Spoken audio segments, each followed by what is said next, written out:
새해가 다가오는데 또 여러 기관들에서 또 봉사자들을 또 모집하고 있어요. 특별히 청소년 목장에서 교사들이 필요하답니다. 그리고 또 우리 어린이 목장에서 또 교사들이 필요하다고 해요.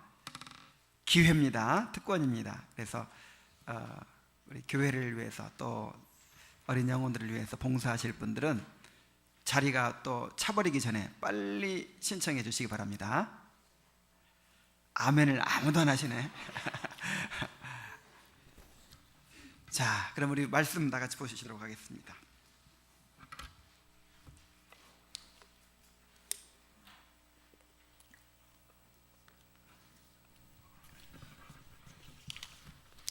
오늘 말씀은 마태복음 5장 7절의 말씀입니다. 마태복음 5장 7절.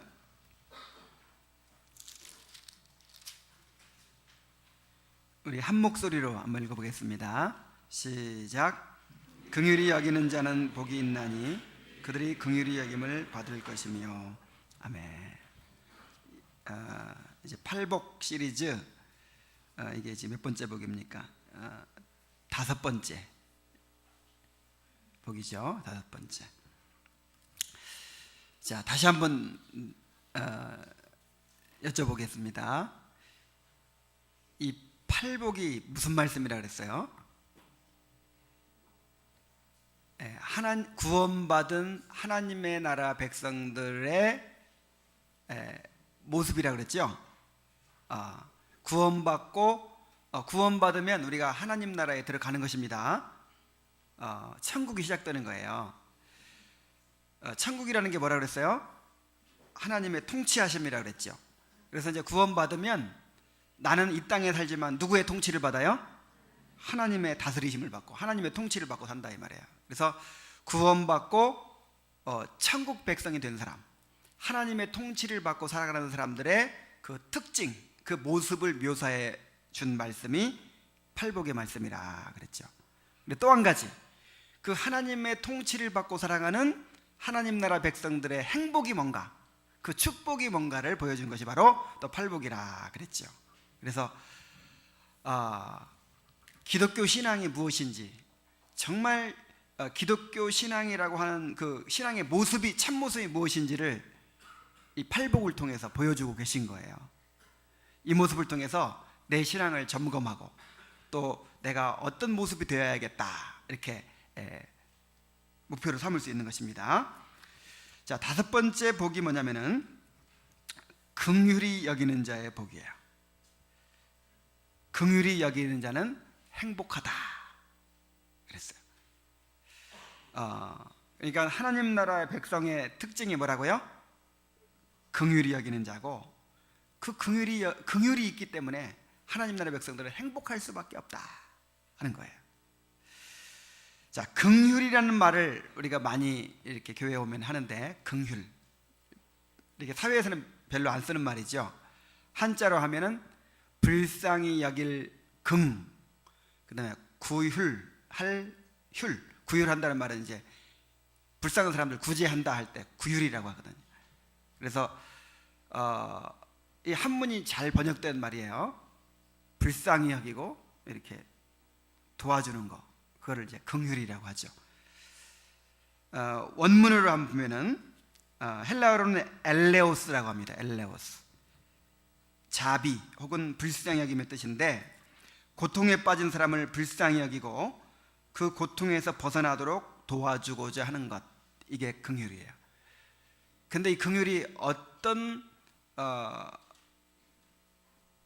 의미로 또 어떤 그 뉘앙스로 쓰였는가 하는 것을 이제 구약에서부터 좀 살펴볼 필요가 있어요.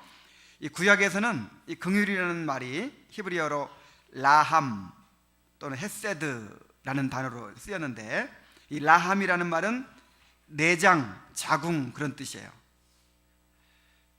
그러니까 마음 깊은 곳에서부터 끓어오르는 동정심을 말해요. 그냥 불쌍하네, 이게 아니고 뭔가 그냥 마음 깊은 곳에서 우러나오는 그런 불쌍히 여김, 동정심이 있어요. 그게 대표적으로 부모가 자녀에 대해서 그렇죠. 어린아이 어린아이가 울어요. 그러면 엄마 마음이 어때요? 이렇게 마음 깊은 곳에서 뭔가 이렇게 불쌍히 여기는 마음이 나오죠. 그게 바로 이제 긍휼입니다. 그리고 헤세드라는 단어로 쓰였는데 이 자격이 없는 자에게 베풀어지는 하나님의 언약적인 사랑을 말해요. 그러니까 긍휼은 자격이 있는 자에게 베풀어지는 거예요? 없는 자에게 베풀어지는 거예요? 참 착하게 살고 뭔가 자격이 있어. 그래서 불쌍히 여기는 건 긍휼이 아니에요. 이건 벌 받을 수밖에 없어. 하는 짓으로 봐서는. 이거는 이 죄 지은 걸로 봐서는 벌을 내려야 마땅한데 그럼에도 불구하고 불쌍히 여기는 거, 그것이 긍휼입니다. 긍휼은 그러니까 죄인에 대한 거예요. 주로 죄인에 대한 거. 이 긍휼은 원래 하나님의 속성입니다. 긍휼은 하나님이 죄인인 당신의 백성들을 불쌍히 여겨주실 때 쓰는 말이에요. 시편 103편 13절 한번 찾아볼까요? 시편 103편 13절.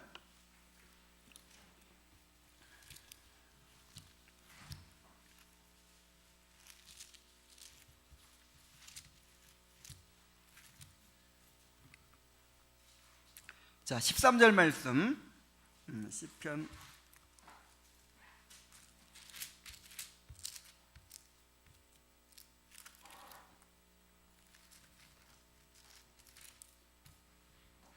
103편 13절입니다. 자, 13절 14절 함께 읽어볼까요? 시작. 아버지가 자식을 긍휼히 여김같이 여호와께서는 자기를 경외하는 자를 긍휼히 여기시나니 이는 그가 우리의 체질을 아시며 우리가 단지 먼지일 뿐임을 기억하심이로다. 아버지가 자식을 긍휼히 여김같이. 우리 아버지들은 다 공감하실 거예요.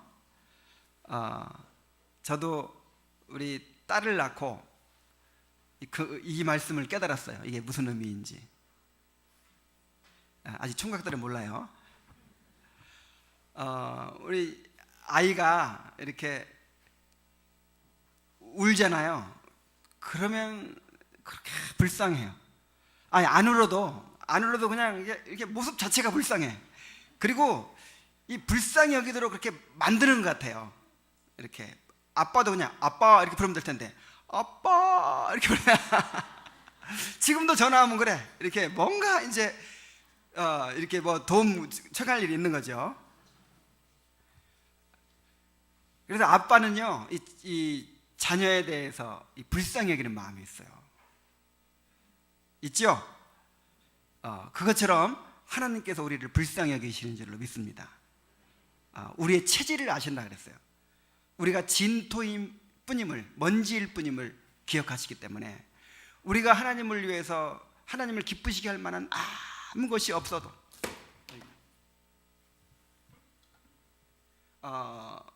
우리가 그야말로 죄인일 뿐이고 정말 하나님의 진노를 살 만한 그런 모습일 뿐인데도 불구하고 그냥 우리를 지옥에 쓸어버리지 않으시고 우리를 불쌍히 여겨주시는 것입니다. 그 다음에 이사야 49장 15절 말씀에도 한번 볼까요? 이사야 49장 15절.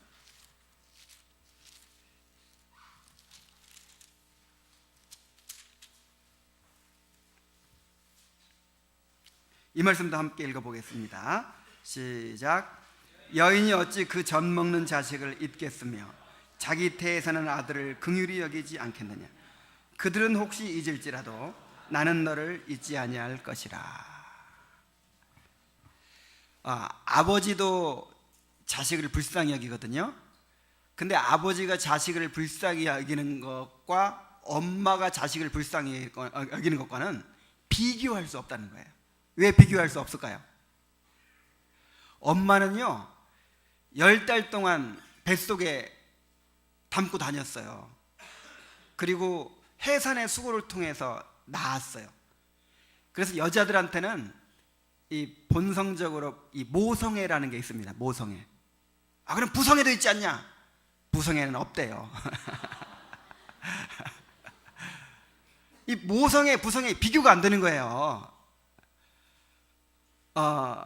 물론 이제 아버지도 자녀의 사랑이 있지만은 이 엄마의 이 사랑은 이건 완전히 한 생명이었잖아요. 정말 이 엄마는 자녀를 불쌍히 여깁니다. 다 큰 자녀도 아니야. 사춘기 자녀를 말하고 있지 않죠? 젖 먹이는 자녀. 이제 젖을 먹는 엄마 품에 있는 자녀를 얼마나 불쌍히 여깁니까? 막 띵깡 부리고 그냥 막 울고 보채고 옆에 있는 사람은 그냥 한 대 쥐어받고 싶죠. 근데 엄마는 어때요? 졸려서 그래. 배고파서 그래. 원래는 착한데. 이게 엄마의 마음이에요. 엄마의 마음. 이 엄마는요, 애들 밖에 나가서 막 두드려 패가지고 이빨 부러뜨려 놓고 막 그런 자식도요, 우리 애가 원래 착한데 무슨 일이 있었을 거예요. 이게 다 엄마 마음이에요. 이렇게 엄마가 자식을 불쌍히 여기는 것처럼 하나님께서 우리를 불쌍히 여기시는 줄로 믿습니다. 이걸 뭐라고 한다고요? 긍휼이라 한다는 거예요. 이 하나님의 긍휼에 대해서 잘 드러내 보여주는 책이 있는데 바로 호세아서입니다. 호세아서 11장 8절 우리 한번 찾아보겠습니다. 호세아 11장 8절.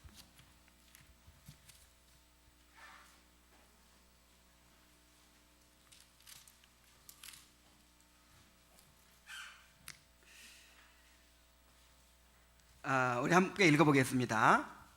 시작. 에브라임이여 내가 어찌 너를 놓겠느냐, 이스라엘이여 내가 어찌 너를 버리겠느냐, 내가 어찌 너를 아드마같이 놓겠느냐, 어찌 너를 스보임같이 두겠느냐. 내 마음이 내 속에서 돌이키어 나의 긍휼이 온전히 불붙듯 하도다.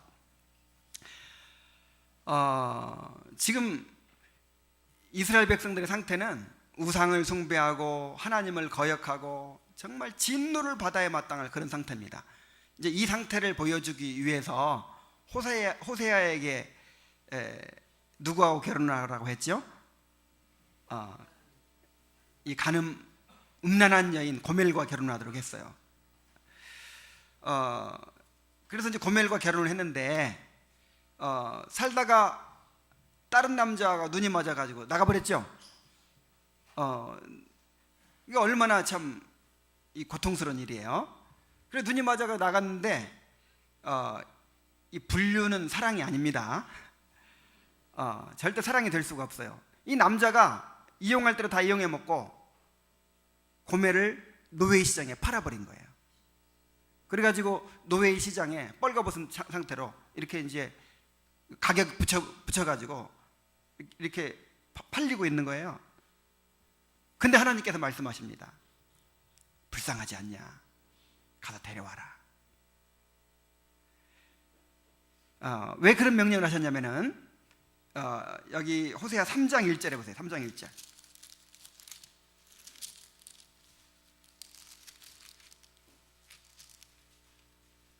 여호와께서 내게 이르시되 이스라엘 자손이 다른 신을 섬기고 건포도 과자를 즐길지라도 여호와가 그들을 사랑하나니 너는 또 가서 타인의 사랑을 받아 음녀가 된 그 여자를 사랑하라 하시기로. 이게 바로 이스라엘 백성의 모습이다. 지금 고멜이 호세아의 아내 고멜이 딴 남자와 연애해가지고 그렇게 죄 가운데 빠졌기 때문에 결국 그 죄의 결과는 항상 비참한 이 고통이죠. 이 모든 고통은 죄로부터 옵니다. 이 인간의 불행과 고통은 죄로부터 오는 거예요. 이 고통과 불행 가운데 빠져 있어요. 그런데도 불구하고 다시 불쌍히 여기고 데려오라는 거예요. 다시 사랑하라는 거예요. 자, 이것은 무엇을 보여주냐면은 이스라엘 백성들이 고멜처럼 그렇게 우상을 숭배하고 우상 숭배의 결과로 그렇게 고통 가운데 빠져 있다는 거예요. 그런데도 하나님은 이스라엘 백성이 다른 신을 섬기고 건포도 과자를 즐길지라도 여호와가 저희를 사랑하나니. 우상숭배 가운데 빠져서, 죄 가운데 빠져서 진노를 당해야 마땅한데 하나님은 그 죄의 결과를 보시는 거예요. 그 죄의 결과로 인한 고통을 보시는 거예요. 아이들이 가출했어요. 아들이 가출했어. 아버지 돈 훔쳐가지고 집 나간 거예요. 그럼 어떻게 해야 돼요? 이놈의 자식 다리 몽댕이를, 그렇게 해야 되죠. 근데 처음에는 그런 마음이 있었는데 하루 이틀 지나고 일주일 지나고 2주일 지나고 하니까 이제 분노는 다 가라앉고 어떤 마음이 들어요? 아이고, 이 엄동설안에 어디 나가가지고 얼어 죽지는 않았을까? 밥이나 먹고 다닐까? 아프지는 않을까? 그 죄로 인한 고통에 대해서 이제 불쌍히 여기는 마음이 생기는 거예요. 이게 바로 긍휼입니다. 그래서 내 마음이 내 속에서 돌이켜, 이 돌이켰다는 말은 이제 이 진노에서 돌이켰다는 얘기죠. 내 속에서 돌이켜 나의 긍휼이 온전히 불붙듯 하도다.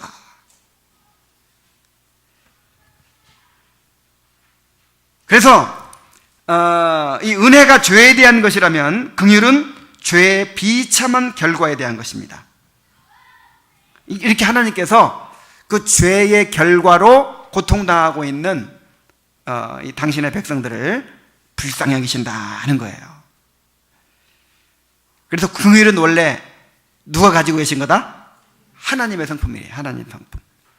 그런데 이 하나님의 성품인 긍휼이 이 하나님 나라의 백성들에게도 이제 주어진다 이 말이에요. 그래서 구원받은 사람들은 긍휼을 갖게 된다. 그 하나님의 긍휼을 마음에 품게 된다 하는 것입니다. 이 하나님 나라의 백성들은 하나님의 긍휼이 필요함을 아는 자들이에요. 시편 51편 1절에 다윗이 이렇게 기도합니다. 하나님이여, 주의 인자를 따라 내게 은혜를 베푸시며 주의 많은 긍휼을 따라 내 죄악을 지워주소서. 자, 긍휼이 필요함을 안다는 말이 무슨 말이에요? 긍휼은 누구한테 필요하다 그랬죠? 죄인, 자격 없는 자한테. 그러니까 나중에 갚을게요, 나중에 내가 착하게 살을게요, 나중에 잘할게요, 요 말도 못하는 사람, 그야말로 아무것도 내놓을 것이 없는 사람, 그냥 절망에 빠져버린 사람, 이런 사람한테 필요한 게 뭐예요? 긍휼이에요. 그러니까 다윗이 지금 뭐라고 기도하냐면 주의 많은 긍휼을 따라 내 죄악을 지워주소서, 나를 긍휼히 여겨 주옵소서. 이 말은 내한테 무슨 선행이 나올 것도 없고 내가 뭐 하나님 앞에 갚을 것도 없고 그야말로 하나님이 그냥 일방적으로 불쌍히 여기는 거 말고는 희망이 없다, 그런 뜻이에요. 여러분에게도 이런 긍휼이 필요합니까? 요거 알아야 기독교 신앙의 첫걸음 뛴 거예요. 나한테 뭐가 필요하다? 긍휼이 필요하다. 하나님, 저에게 이렇게 이번에 복 주시면 내가 이렇게 할게요. 벌써 이 사람은 뭐 아직도 파산을 안 했어. 아직 부도가 안 났어. 아직 뭔가 아직도 나한테서 나올 것이 있는 줄 알아. 땅 다 팔아먹고 나서. 근데 하나님을 만난 사람들은 영적인 파산자가 된다 그랬죠? 내가 내 힘으로 하나님을 기쁘시게 할 수 있는 것이 있어요, 없어요? 없어요. 아무것도 나올 것이 없어, 나한테는. 그래서 내가 이제 구원받았으니 하나님의 은혜에 보답하는 삶을 살게요, 요 말조차도 이게 잘못된 말이라고 그랬죠. 우리는 그렇게 할 힘이 없는 거예요. 철저하게 부패하고 전적인 부패, 전적인 무능 가운데 빠져버린 인간들이기 때문에 요걸 깨달은 사람은 나한테는 이제 뭐밖에 필요 없다? 뭐가 필요하다? 긍휼이 필요하다. 누가복음 18장 13절에 이 바리새인과 세리의 기도 가운데 세리가 이렇게 기도합니다. 세리는 멀리 서서 감히 눈을 들어 하늘을 쳐다보지도 못하고. 자, 바리새인은 어때요? 자기가 한 게 많아. 그래가지고 당당히 하늘을 쳐다보고 하나님이여 감사합니다 하면서 내가 일주일에 2번씩 금식을 하고 그 다음에 뭐 했죠? 11조를 드리고 뭐 남 못할 일 안 시키고 내가 도색하지도 않고 내가 이렇게 하나님 말씀에 순종하며 살았습니다. 그러니 나에게 복을 주시옵소서. 이렇게 하는데 세리는 뭐 잘한 건 있어야지. 앞으로 잘할게요 할 그런 쪽제비도 뭐가 있다고 이 사람은 그것도 없어. 그야말로 나는 하나님이 나를 불쌍히 여겨주시지 않으면 희망이 없는 거예요. 근데 감히 하늘을 우러러 바라보지도 못하고 다만 가슴을 치면서 이르되 하나님이여 나를 불쌍히 여기소서 나는 죄인이로소이다. 우리 한번 따라해 봅시다. 하나님이여 나를 불쌍히 여기소서 나는 죄인이로소이다. 정말 이런 고백을 할 줄 아는 것이 기독교 신앙의 첫걸음이라고요.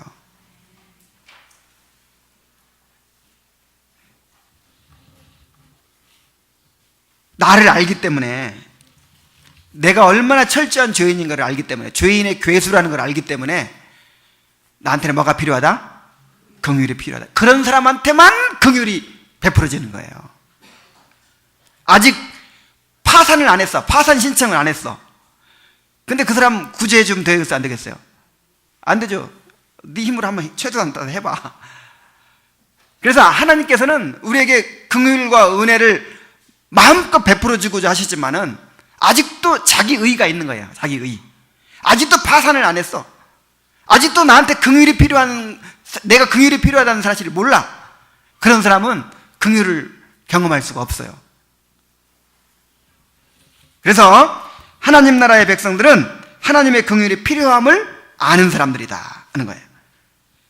자, 그렇게 긍휼이 필요함을 긍휼을 갈망하니까 하나님 나라의 백성들은 하나님의 긍휼을 경험할 수가 있습니다. 그래서 긍휼을 경험한 사람들이에요. 에베소서 2장 3절로 4절에 전에는 우리도 다 그 가운데서 우리 육체의 욕심을 따라 지내며 육체의 마음에 원하는 것을 하여 다른 이들과 같이 본질상 진노의 자녀이었더니, 우리가 하나님의 진노의 대상이었습니다. 그런데 긍휼이 풍성하신 하나님이 우리를 사랑하신 그 큰 사랑을 인하여 허물로 죽은 우리를 그리스도와 함께 살리셨고, 자, 우리를 그리스도와 함께 살리셨습니다. 그런데 왜 살리셨어요? 긍휼 때문에. 긍휼이 풍성하신 하나님이 우리를 살려주셨어요. 우리가 뭔가 선한 일을 해가지고 살려주셨습니까? 그렇지 않죠? 아니면 우리를 구원하면 뭔가 쓸모가 있을 거다, 그래서 살려주셨을까요?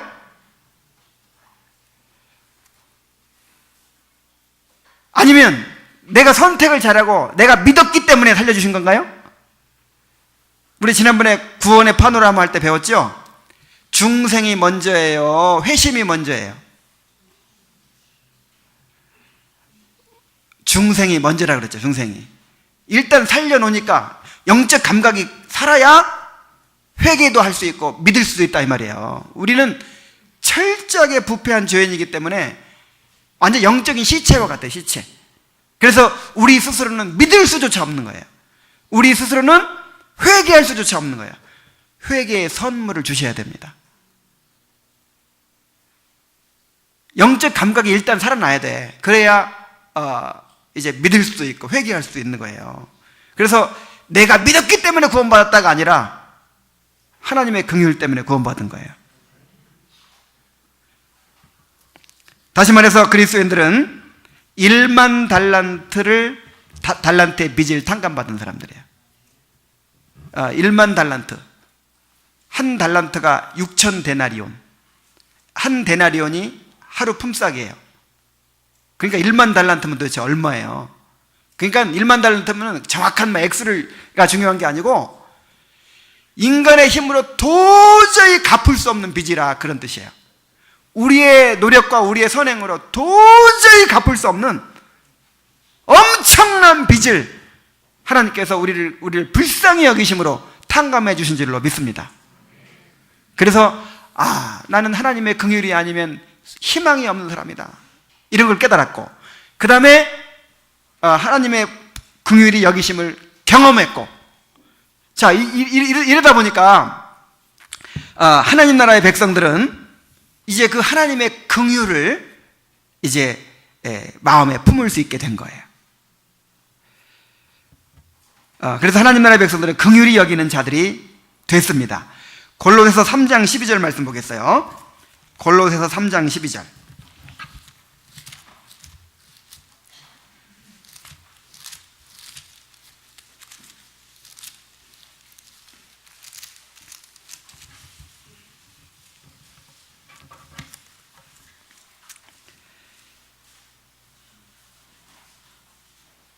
자, 12절 13절을 한번 읽어보겠습니다. 시작.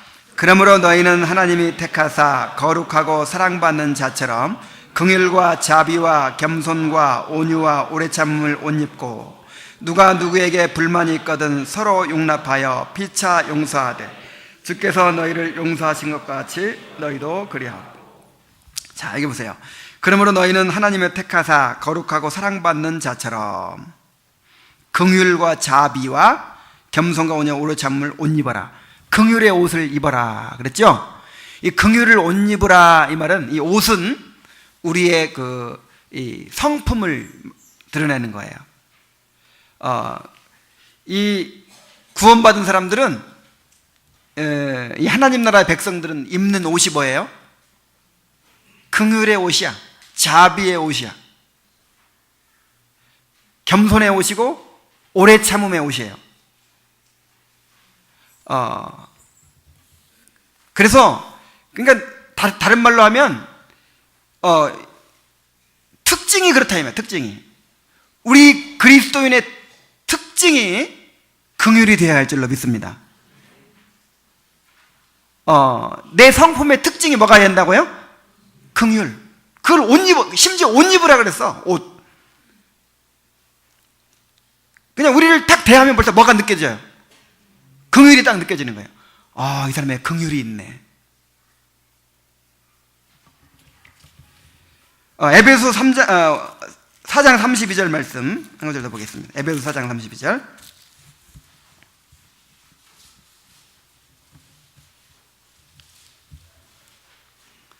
자, 이 말씀도 함께 읽어보겠습니다. 자, 시작. 서로 친절하게 하며 불쌍히 여기며 서로 용서하기를 하나님이 그리스도 안에서 너희를 용서하신 것 같이 하라. 자, 서로 친절하게 하며 불쌍히 여기며 그랬죠? 서로 불쌍히 여기라는 거예요.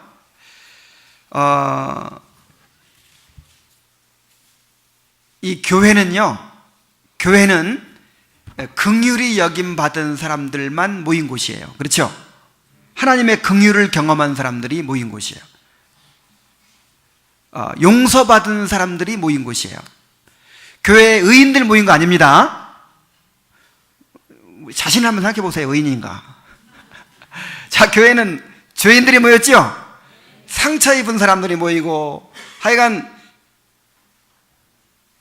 뭔가 이렇게 사회에서 훌륭하고 인격이 훌륭한 그런 사람들만 모인 곳이 아니고, 자기가 죄인이라는 것을 깨닫고 또 정말 상처받은 사람들만 모였어요.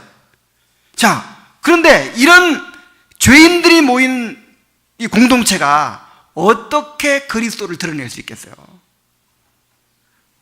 그것은 이 안에 긍휼이 있기 때문입니다.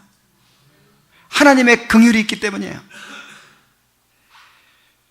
그래서 우리가 공동체를 이루어가는데 가장 중요한 것이 바로 서로를 긍휼히 여기는 거예요. 하는 짓으로 봐서는 어떻게 해야 돼요? 하는 짓으로 봐서는 그냥 갚아줘야 돼. 안 갚으면 해줘야 되고, 쫓아내야 되고, 막 그래야 되는데, 우리는 긍휼을 경험한 사람이거든요. 1만 달란트를 탕감받은 사람들이거든요. 그러나 500데나리온 몇만 원 빚진 사람, 수백억 원, 수백억 원도 아니야. 수십조 원을 탕감받았어. 그냥 공짜로 불쌍히 여겨서 다 탕감해 줬어요. 근데 나한테 빚진 몇만 원 빚진 사람 있고 몇십만 원 빚진 사람이 있는데, 그거 안 갚는다고 멱살 붙잡고 막 경찰에 넘기고, 이게 너무 어색한 일이잖아요. 수십조 원을 탕감받았는데 그냥 넘어가 주는 거예요. 불쌍히 여기는 거예요. 이런 긍휼이 있기 때문에 이 공동체가 이루어지는 것입니다. 이 가정에서도 마찬가지예요. 여러분 이 말씀을 암송하세요. 암송. 서로 인자하게 하며, 여기는 친절하게로 번역됐네. 서로 인자하게 하며 불쌍히 여기며 서로 용서하기를 하나님이 너희를 그리스도 안에서 너희를 용서하신 것 같이 하라. 그러니까 이 말씀을 자꾸 하시는 것은 뭐 오래 참으라, 뭐 용서하라, 뭐 이렇게 자꾸 불쌍히 여기라 말씀하신 것은 그럴 일이 많다는 거예요, 적다는 거예요? 많죠. 가정에서도 함께 살다 보면은 용서할 일이 많아요, 칭찬할 일이 많아요? 그래서 이 공동체가 이루어지려면 이 가정 공동체도 마찬가지예요. 이 부부간에 서로 좋은 가정을 이루려면은 용서가 필요한 거예요. 긍휼이 필요한 거예요.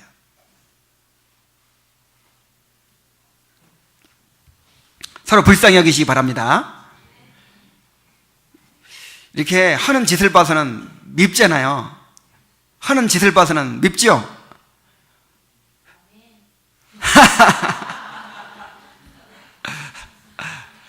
제 아내가 그러더라고요.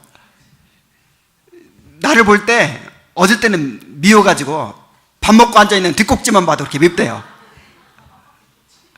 그러니까 그럴 때가 있나 봐요. 이렇게 이제 이 아내가 미울 때가 있어요. 저도 마찬가지예요. 이 아내가 미울 때가 있습니다. 근데 아내도 마찬가지야. 이게 미울 때가 있어요. 그냥 밥 먹는 것도 먹기 싫고 그냥 살 닿는 것도 먹기 싫어가지고 닿기만 하면 탁 치고 그냥 그럴 때가 있어요. 근데 계속 되니까 문제지. 근데 또 이 눈이 바뀌어가지고 불쌍하게 보려고 하면요 진짜 불쌍해요. 이 아내들을 한번 생각해 보세요. 진짜 나하고 결혼해가지고 무슨 죄야? 나를 따라서 전주에서 서울로, 일산으로, 안산으로 따라다니면서 온갖 고생 다 하고 나 하나만 믿고 살았는데 불쌍해요, 안 불쌍해요? 가만 따지고 보면 불쌍해. 좀 미운 짓을 하긴 해도 다 죄인인 걸 어떻게 해요? 불쌍해요. 또 남편들 생각하면 진짜 불쌍해요.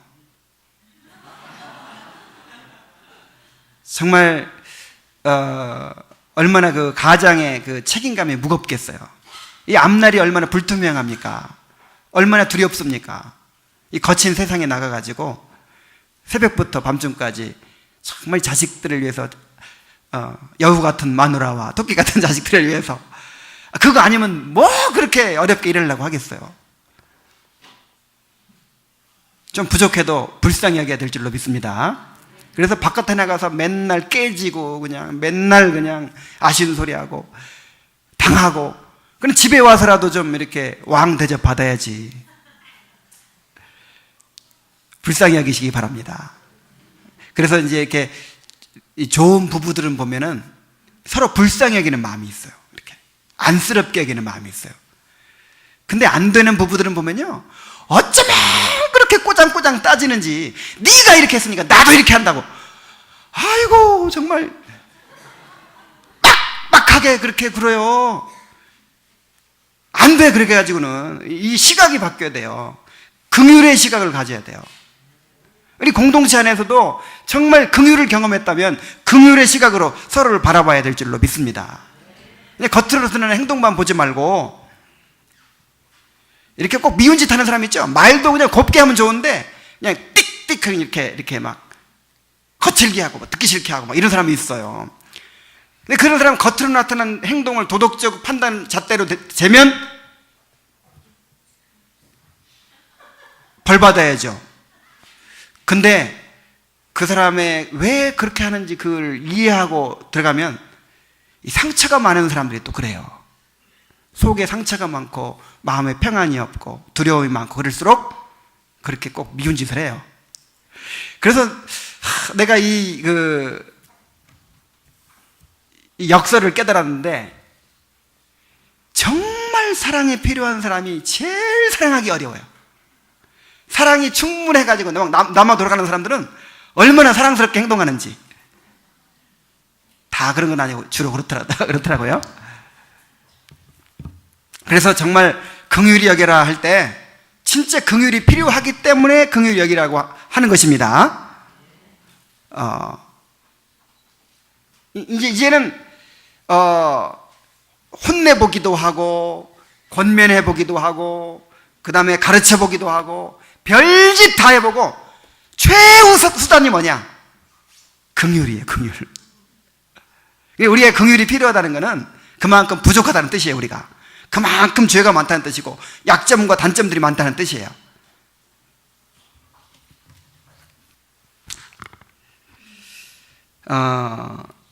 서로를 불쌍히 여겨야 될 줄로 믿습니다.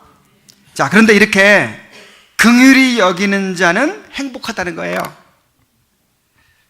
긍휼히 여기는 자는 복이 있나니, 이 말이 긍휼히 여기는 자는 행복하다 그런 뜻이에요. 감탄문이에요. 왜 행복할 수밖에 없습니까? 저희가 긍휼히 여김을 받을 것이며 그랬어요.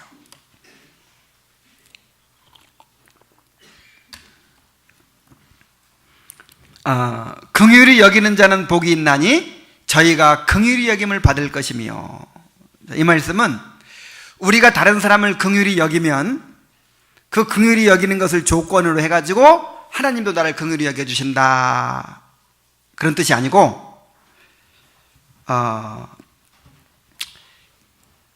긍휼은 누구로부터 시작됐어요? 하나님으로. 내가 긍휼을 입었잖아요.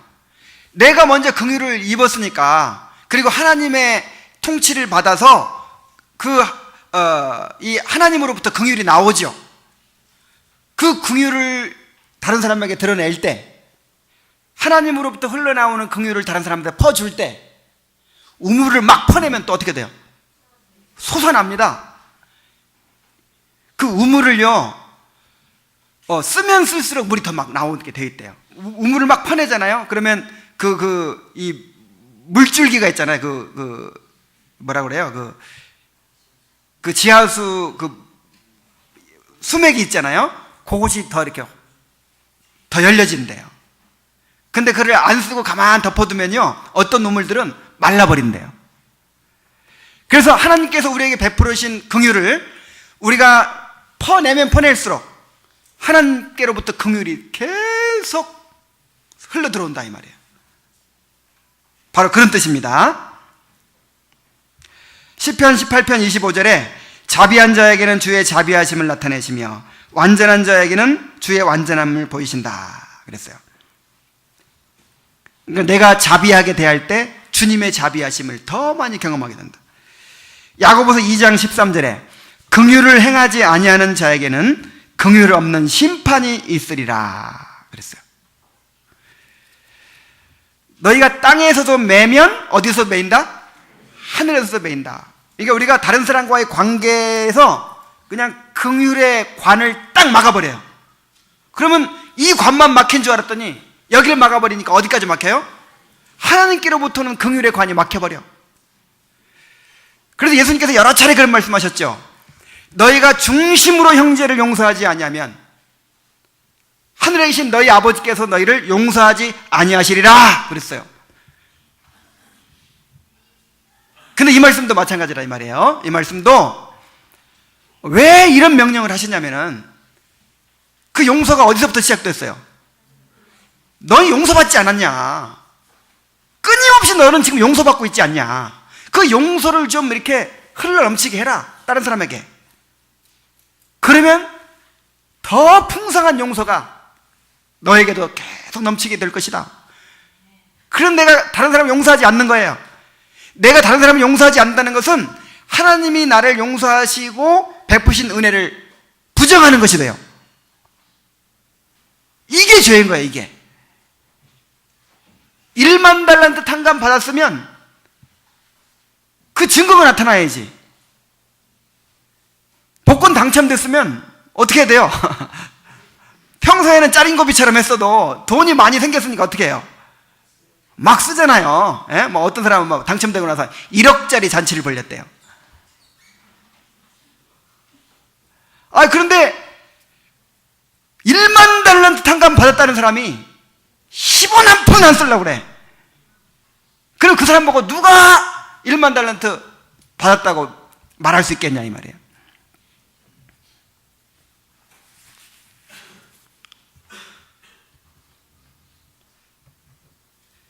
그래서 내가 다른 사람을 긍휼히 여기고, 나한테는 긍휼이 없는데 나를 긍휼히 여기신 그 하나님의 긍휼을 가지고 다른 사람을 또 흘러넘치게 할 때 긍휼히 여기고 다른 사람을 용서하고 이렇게 할 때 가장 먼저 복받는 사람이 누구예요? 나 자신입니다.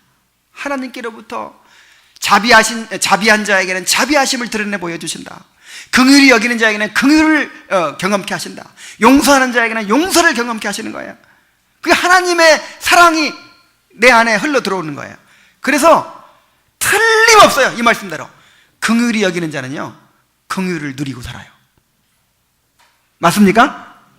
근데 빡빡하게 구는 사람들 요만큼도 그냥 안 넘어가고 그냥 판단하고 정죄하고 따지고 그런 사람 마음에는 평안이 없습니다. 하나님의 그 은혜를 내가 막아버렸어요.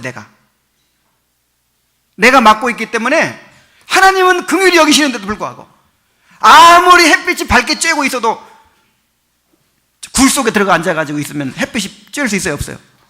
없어요. 마찬가지로 비가 아무리 쏟아져도 그릇을 그냥 탁 엎어놓고 있으면 물이 안 들어가듯이 하나님은 용서하고 계시고 긍휼히 여기고 계시고 은혜를 베풀고 계시는데 왜 나는 그걸 못 누리나? 왜 못 누리죠? 내가 지금 꽉 막아놓고 있어요. 땅에서 매면 하늘에서 매이는 거예요. 땅에서 풀면 하늘에서 풀려요. 하나님의 은혜로 말미암아 푸시기 바랍니다. 맸던 거를 풀어놓으시기 바랍니다. 왜 긍휼히 여기는 자가 행복하냐면 하나님의 긍휼을 더욱 풍성하게 경험할 수 있기 때문이에요. 더 나아가서 긍휼히 여김으로써 그리스도를 닮아가게 되는 거예요. 긍휼히 여기는 마음은 바로 그리스도의 마음입니다. 그래서 내가 하나님의 통치를 받아서 하나님의 은혜로 긍휼을 베풀 때 내 안에 예수님의 성품이 자라난다라고 하는 것입니다. 그래서 버클리라고 하는 신학자는 이렇게 얘기했어요. 긍휼히 여기는 것은 하나님과 우리를 연합시키고 긍휼히 여기지 않는 것은 하나님과 우리를 갈라놓는다 그랬어요. 마음에 긍휼이 없는 것처럼 큰 불행이 없어요.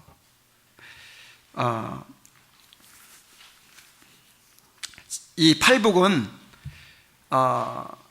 이제 그 참된 하나님 나라의 백성들의 모습을 묘사함과 동시에 그 서기관과 바리새인들 당시에 잘 믿는다고 막 주장했던 사람들, 그 사람들의 그 잘못된 신앙관을 또 이렇게 지적하시는 말씀이라고 그랬죠. 드러내시는 말씀이라고 그랬죠. 그러니까 이 바리새인과 서기관들이 어떤 신앙을 가졌냐면은 율법을 잘 지키는 거예요. 열심히 잘 지키고 그 다음에 제사를 잘 드리는 거예요. 뭔가 누가 보기에도 어떤 신앙의 모습과 형식을 잘 갖추는 거예요. 근데 그들의 마음에 뭐가 없어요? 긍휼이 없어요. 긍휼이. 그래서 이런 신앙은 잘된 신앙이다, 잘못된 신앙이다. 이거는 제사 잘 드린다고 좋은 신앙이냐? 나는 인애를 원하고 제사를 원치 아니하며 번제보다 하나님 아는 것을 원하노라. 그 인애가 헤세드, 긍휼이나 은혜, 사랑 이렇게 번역되는 단어거든요.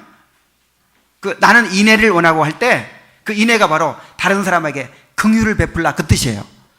그러니까 제사는 너무너무 잘 드린다니까. 제사 잘 드려요. 오늘날로 말하면 예배 잘 드리죠. 11조 잘 드리죠. 새벽기도 열심히 하죠. 뭐 집사님 되고 뭐 장로님 되고 목사님 되고 하여간 뭔가 외적으로는 막 성경을 메똑하죠. 여러분 고개 신앙이 아닙니다. 고개 신앙이 아니라 그런 걸 가리켜서 그릇이에요. 신앙을 담는 그릇이라고 할 수 있어. 그릇. 그러고 해가지고 내 마음에 긍휼이 넘칠 때 그게 신앙이에요. 서기관과 바리새인들은 제사 잘 드렸다니까요. 제사를 너무너무 잘 드리는데 마음에는 뭐가 없어요. 긍휼이 싹 메말라 버렸어. 그래서 세리들 바라볼 때 어떻게 바라봐요? 저 지옥 갈 놈들 있잖아. 싹 하나님 뭐 하시나? 아이고 하나님은 뭐 하시나? 저런 놈들 다 갖다 그냥 딱 쓸어버려야 되는데 항상 그러는 거예요. 그리고 나는 어떻게 되고? 나는 복 받아야 되고. 그래서 예수님이 그걸 지적하신 거예요. 진짜 참된 신앙은 긍휼이다. 긍휼. 나는 인애를 원하고 헷세드를 원하고 긍휼을 원하고 번제를 원치 않는다. 제사의 목적이 뭐예요? 제사의 목적이 제사 자체가 하나님께서 그 내용이 아니고 제사는 하나의 형식이라니까요. 그 제사라는 형식 속에 긍휼이라는 내용을 담아야지. 말하자면 여호와께서 구하시는 제사는 상한 심령이라 이런 말씀 있죠. 그러니까 성경 보니까 자 보세요. 순종이 제사보다 낫고 그랬죠. 그러니까 제사보다 뭐가 좋은 거예요? 순종. 그 다음에 나는 번제를 원하지 아니하고 뭐 인애를 원한다. 하나님 아는 것을 원한다. 그랬어요. 하나님은 제사를 원치 아니하시나이다. 원하면 내가 드렸을 것이라. 여호와께서 구하시는 제사는 상한 심령이라. 또 그랬어. 상한 심령이라고. 그 다음에 여러 군데 그렇게 하나님이 원하시는 것은 제사가 아니다. 순종이다, 상한 심령이다, 인애다, 하나님 아는 것이다 그랬어요. 그러면 이 말을 들을 때 그럼 제사가 안 중요한가? 예배 드리는 게 안 중요한가? 이렇게 생각할 수 있죠. 근데 제사 드리라고 하신 분이 누구예요? 하나님이시죠. 레위기에 내내 제사법을 그렇게 자세하게 복잡하게 주시고 제사를 철저하게 안 지키면 이스라엘 백성 중에서 끊쳐지리라 이렇게 말씀하신 분이 누구예요? 하나님이에요. 근데 그렇게 제사를 열심히 드렸는데 왜 나는 제사보다 순종을 한다. 나는 제사 원하지 않고 인애를 원한다. 왜 그런 말씀 하셨을까요?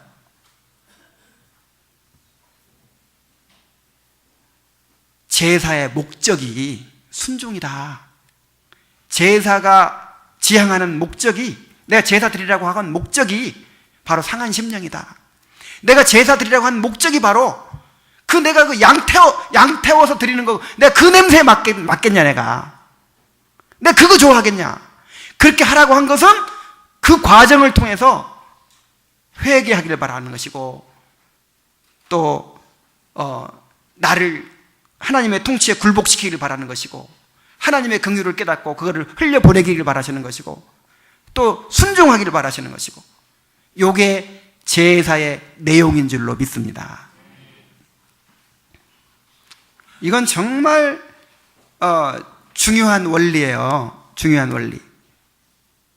그러니까 어제도 우리 청년들한테도 그런 얘기를 했는데 예를 들어서 내가 예배를 잘 드린다, 성경을 몇 독한다, 그 다음에 뭐 선교를 한다, 아니면 기도를 한다, 이런 게 다 뭐예요? 요거 자체를 신앙으로 생각해서는 안 된다 이 말이에요. 참된 신앙을 담는 뭐라고요? 그릇이다.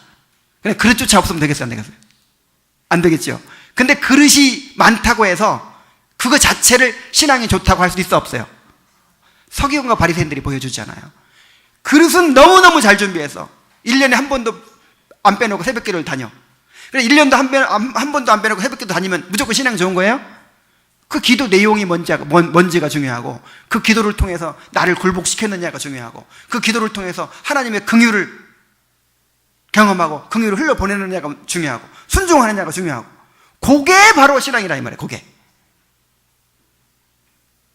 바로 제사를 원치 않는다 하는 뜻이 바로 그런 뜻입니다. 진짜 원치 않는다는 게 아니라 진짜 제사를 드리라 이 말이에요. 진짜 제사를. 하나님은 우리를 통해서 하나님의 긍휼이 드러나기를 원하십니다. 마태복음 9장 13절에 너희는 가서 내가 긍휼을 원하고 제사를 원치 아니하노라 하신 뜻이 무엇인지 배우라. 오늘 배웠지요. 마태복음 18장 33절 내가 너를 불쌍히 여김과 같이 너도 내 동료를 불쌍히 여김이 마땅치 아니하냐.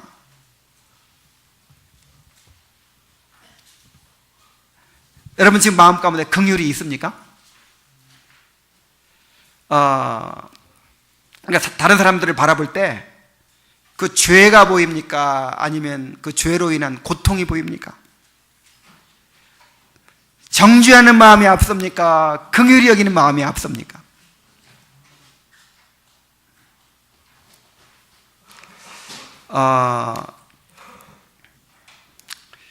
진짜 구원받은 하나님의 백성이라면 긍휼이 있어야 정상이죠? 근데 긍휼이 없는 것은 뭘 의미하는 거예요? 구원받지 않았거나 구원 받긴 받았는데 지금 하나님의 통치를 받지 못하고 있는 거예요. 무슨 말씀인지 아시겠죠? 그러니까 구원받지 않은 사람에게는 긍휼이 있을 수가 없어요. 구원받았더라도 구원받은 사람에게서는 이렇게 긍휼이 흘러나와야 정상인데 우리 안에는 육신이 있잖아요. 그래서 이 하나님의 다스림, 하나님의 통치를 받지 않고 살면 긍휼이 나올 수가 있어요, 없어요? 없어요. 그래서 여러분, 내 안에 지금 긍휼이 없다, 긍휼이 메말랐다, 그러면 어떻게 해야 돼요? 내가 지금 하나님의 통치를 받지 못하고 있다, 이걸 깨달아야 돼요. 그래서 어떤 분이 이 팔복 설교를 계속 들으면서 아니 뭔 얘기인지를 알겠는데 그럼 어떻게 하는 거냐고. 이게 그냥 이게 뭡니까? 심령이 가난한 자가 되고 또 애통하는 자가 되고 의에 주려 옥마는 자가 되고 긍휼히 여기는 자가 되면 하나님께서 이렇게 해주실 것입니다, 이러면 쉽잖아요. 근데 그게 아니라 이거는 하나님의 통치의 결과라는 거야. 이거는 내가 만들어내는 게 아니고 하나님이 나를 다스리시는 결과로, 다시 말해서 구원받고 하나님의 통치를 받은 결과로 심령이 가난한 자가 되고 애통하는 자가 되고 막 그런다는 거잖아요. 그러면서 또 그런 삶을 살려고 그래. 그럼 도대체 나보고 뭐 하라는 거냐? 어떻게 하라는 거냐? 이렇게 물어보시더라고요. 어떻게 하라는 거예요? 내가 지금 긍휼이 없다, 심령이 가난하지 못하다, 내가 지금 의에 줄이고 목마르지 못하다, 그럼 어떻게 해야 돼요? 뭐가 문제인 거예요? 하나님의 통치를 누리고 있지 못한 거라, 이 말이에요. 그러니까 하나님이 나를 다스리는 삶을 사는 것이 아니라 누가 나를 다스려요? 내가 주장하고 내가 주인 되는 삶을 살고 있다, 이 말이에요. 그래서 만약에 내가 긍휼히 여기지 못하고 있다, 그럼 내가 긍휼히 여겨야지, 지금부터. 긍휼히 여기려고 막 열심히 노력하라는 게 아니에요. 그렇게 하고 돼요, 안 돼요? 안 돼요. 회개하고 하나님께 간구해야죠. 그리고 내가 나를 주장하고 지배하고 있는 이것을 내려놔야죠. 그래서 하나님께서 나를 다스리시도록 나를 내어드리는 거, 이것이 우리의 할 일이라, 이 말이에요.